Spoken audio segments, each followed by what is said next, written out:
Two of the creators of this project, I want to read their quote, okay? Phil Lord, who works on this movie, he said this: Beyond the Spider-Verse is a very satisfying conclusion.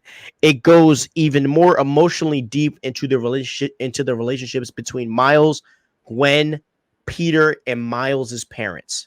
So that is most likely going to be the deep dive of this movie, focusing on Miles, Gwen, Peter, and his parents. Because, and you and I talked about this months ago, someone's got to die in this movie, okay? And I personally think that it's going to be Gwen. I think Gwen and Miles' dad or someone like that is going to be the one to die. I think one of Miles' parents is going to die super early in the movie, and then we'll see that real sacrifice with Gwen or with Peter Parker or somebody like that. But I am all in all hyped for the Beyond the Spider-Verse movie. I'm very interested to see where they are going to go with it because with Miles being bit by a spider from another Earth, I want to understand what all of that means in the grand scheme of the Spider-Verse. Now, the theory that I have that is working with Beyond the Spider-Verse, I guess, I do think Madam Web is going to get involved and solve some things. And I think she's going to make sure that Miles is the definitive Spider-Man for his Earth. And that's kind of how I think the kind of climax is going to be where Madam Web, because at this point, the craziest things are happening. Miles is flipping through universes. Miguel's trying to kill him. I mean, everyone's after him. Gwen's going after him. The only other force at this point that can intervene is Madam Web. How do you feel about my theory, but also this news about if focusing on Miles, Gwen, Peter, and Miles's mom and dad? Yeah, I mean, I don't think that they're going to cross over the Madam Web universe into the Spider-Verse. I just think that they know that they have to know that the Sony villain universe hasn't been wildly successful and fans don't take too kindly to it. And then they have this wildly successful property that is the Spider-Verse trilogy. I just don't see them crossing over the two and damaging a highly successful property to bring the other one up to speed.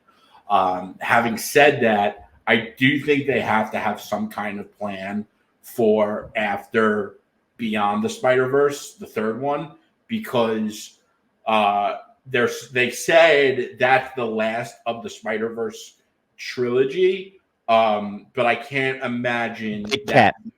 Yeah, it can't be the end just because it's too successful. It's way too successful.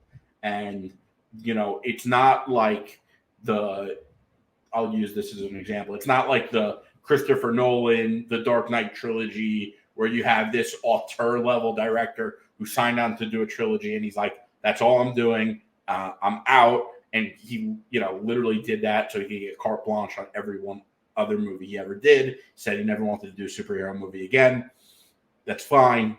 But for the purpose of the Spider-Verse, there are a lot more people than just Christopher Nolan involved. And, it is Spider-Man and there are all these other characters. So I definitely think we're going to be getting more. But I think we're not going to hear anything about that until that third one has its run in theaters and maybe even on digital. I would say DVD, but DVD is dead. I strongly disagree with your point, my brother. Mostly because of the fact of you not disagreeing with Madam Web, bro. Because if it's written the right way, then what's the problem? I just because I don't, and they don't even have to use the characters from the movies. You can just pick a random Madam Web. Like, bro, what if? Check this out. What if it's the Madam Web from the old school animated Spider-Man show? Yeah, I guess it could be, and maybe they do bring her in. I mean, and that would be pretty cool. Listen, I like Madam Web's character. I think she's a great character. I'd like to see more of her.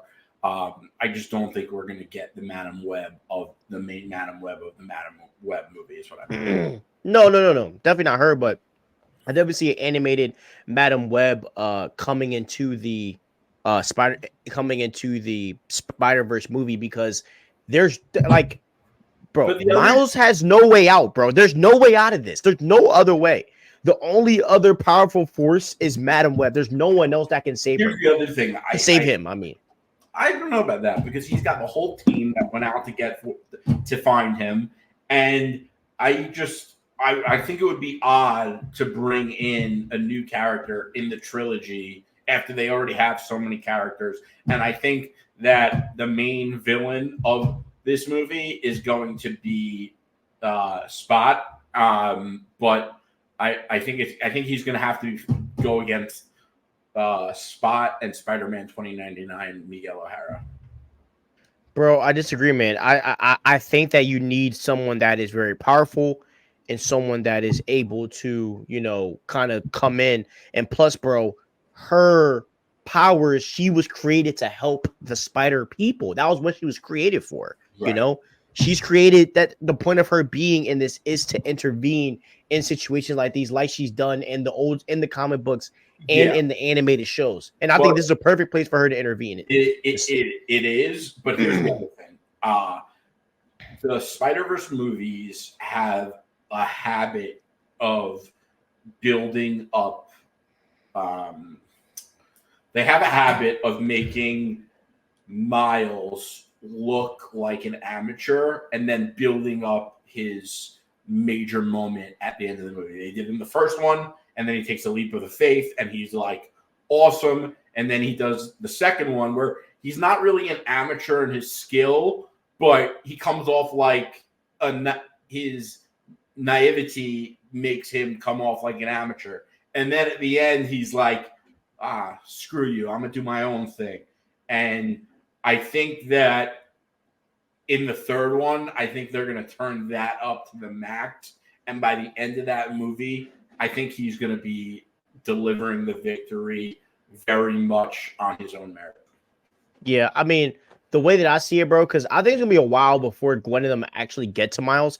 And, bro, I honestly think that there's going to be a point to where, like, Miles is, like, butt out of stuff to do. And, like, he has no other way because Madam Web is an advisor. And I think that's when she comes in, shows him the truth, and then he comes back to the final battle with Gwen and them.